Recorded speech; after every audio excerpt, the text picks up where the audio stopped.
In the 80s, I spent about 5 summers in the UK as an Irish kid.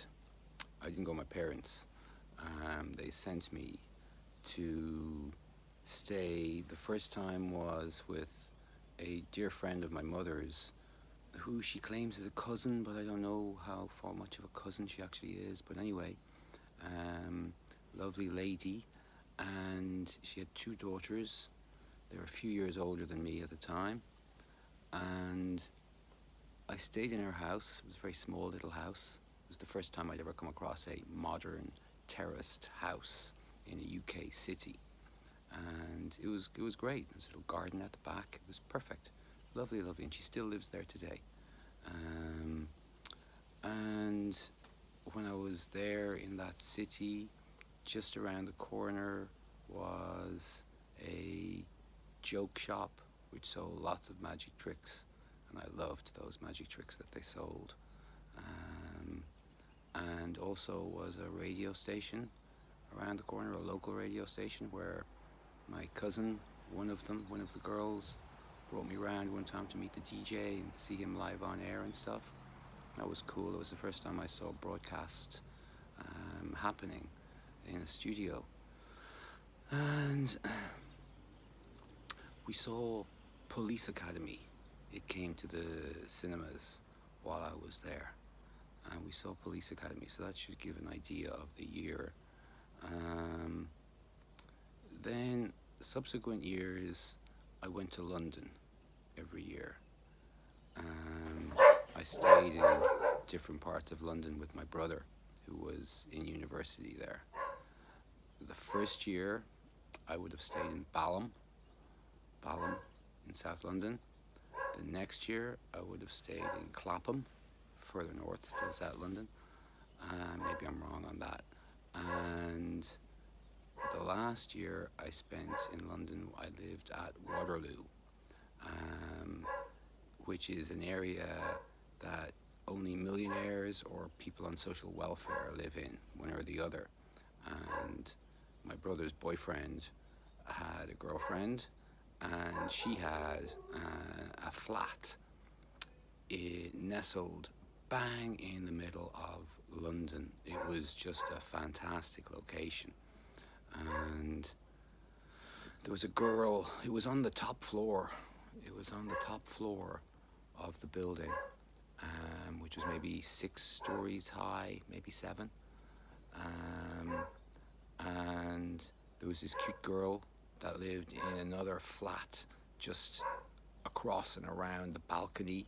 I would see her and she would see me, and I would smile at her and she would smile at me, but that's as far as that ever got.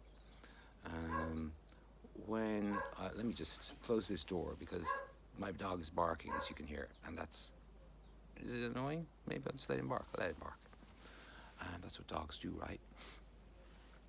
So yeah, Waterloo.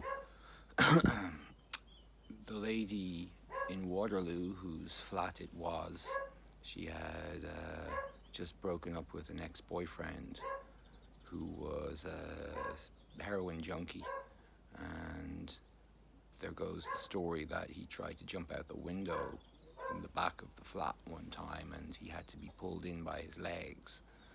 That lady now she works with the prison services and that kind of stuff, so she's top of her game, and she has experience too as well.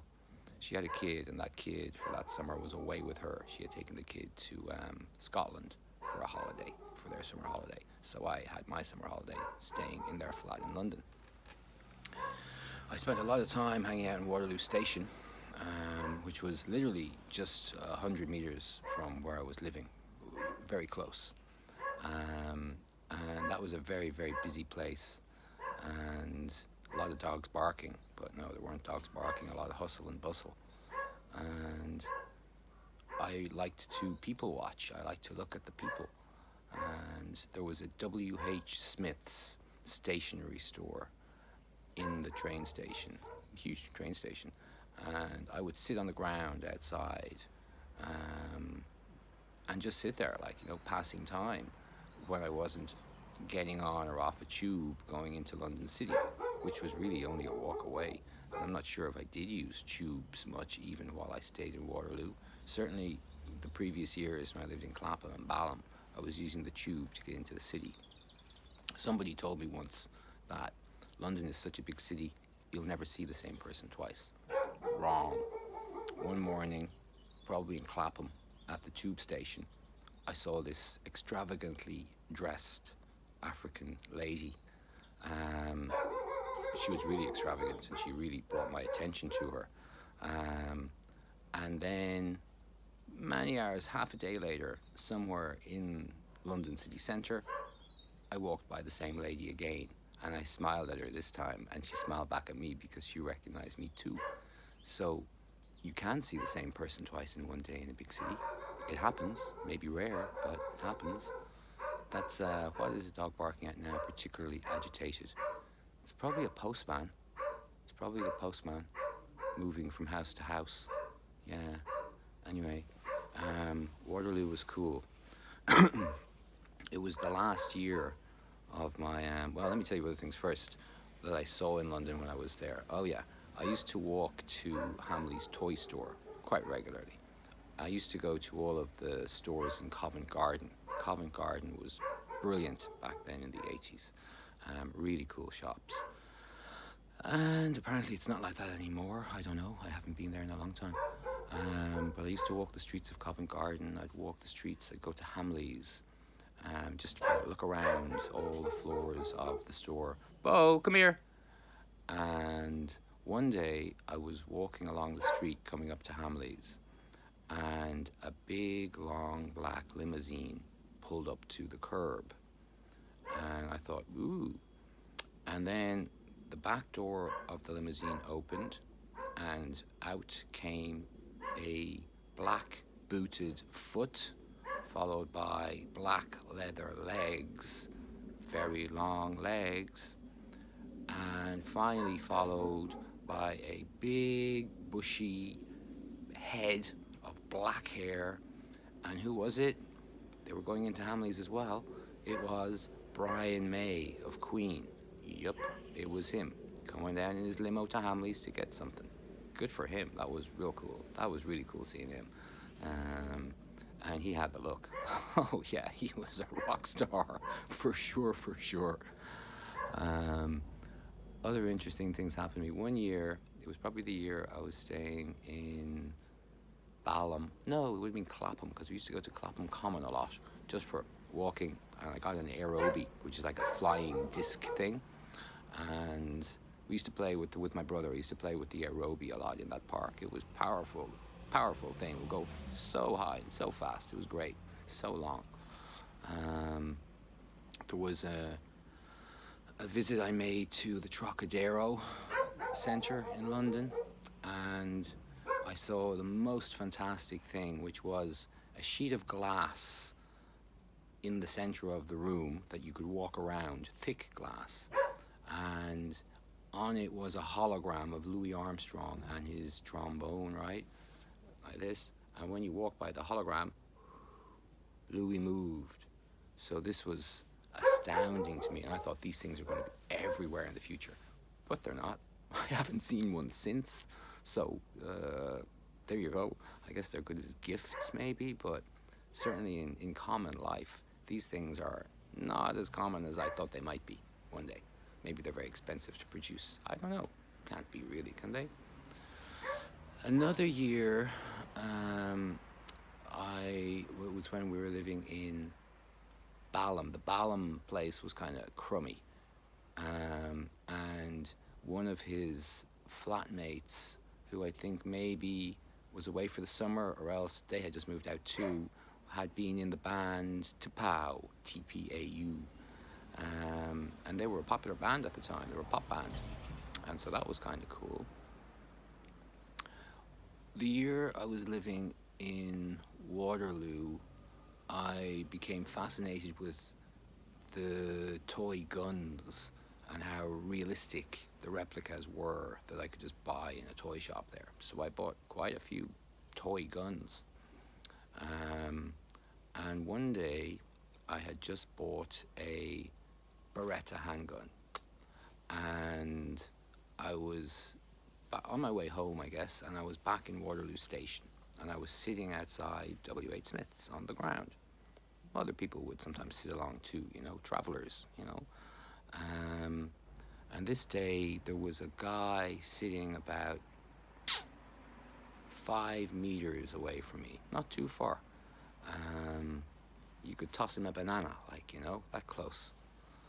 And he said to me, and I was like, I don't know what he said. And he said it again.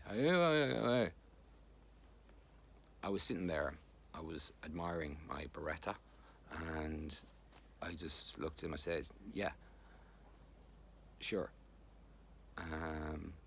So he came over to me, and he stood, a big guy, like drunk, homeless, very sad, lots of those cases. And he stood in front of me with his beer can in his hand that he was drinking. And he grabbed me here and he lifted me up like this and he said, "Are you pointing that gun at me?" And I thought, shit, I gave the wrong answer, didn't I? He pours his beer can, glug, glug, glug, glug, glug, glug, glug, all over my head. Imagine the scene. Imagine the scene in the train station that day. There's a kid with a gun and a man holding him up, pouring beer in his head. Like, what's going on here? Do you think anyone said anything? Not at all. This is London. Not at all. This is London. Everything happens in London, in big cities. All things go on, and you just can't get involved, can you? I guess not. I mean, that could have been a real gun, whatever. But anyway, nothing happened.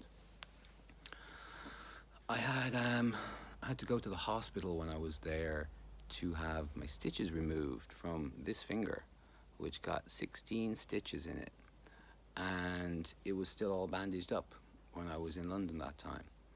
And so I went down to the local hospital clinic, which was pre-arranged before I arrived, even a month in advance probably. And I sat down and the lovely lady took my hand and unwrapped the bandage and she started taking out my stitches. And as she was drawing out the stitch, these were like thread stitches, you know what I'm saying? And so she had to pull each of them out. And I vividly remember the feeling of the stitches coming out, and I just fainted. I just fainted. It's the first time I've ever fainted, proper. So yeah, that was something I'll never forget, is having those stitches. It wasn't painful. There was no pain. It was just a weird sensation. Pulling thread through your body. No, I didn't like that at all. What else did I do that was notable when I was in London? I saw a lot. I walked a lot. I used the tube a lot. I went everywhere. Downtown, let's say. Downtown and south. I was everywhere. I liked the main streets out of the city, like Balham Main Street, Clapham Main Street. These little communities that were London, but still they weren't quite London because they were on the edges, but altogether they make up London, right? Anything else to say about London? It was the first time I probably discovered multiculturalism, because wow, it was multicultural back then, and I loved that. I love multicultural places. Ireland now is becoming a multicultural place, and this is only a good thing. So, yeah. London, it's a good place. I saw a photo recently of, you'll find it if you go searching for London in the 80s versus now photograph. And wow, yeah, that's the London I do remember. There were no tall skyscrapers or anything like that back then. It was all beginning. It had been beginning since hundreds of years though, hasn't it? And it just took a big upgrade. Big upgrade in the last 40 years. So yeah, London, it's a nice place. I like it. I love the tube. I love to use the tube. So yeah, go see London if you haven't seen London maybe.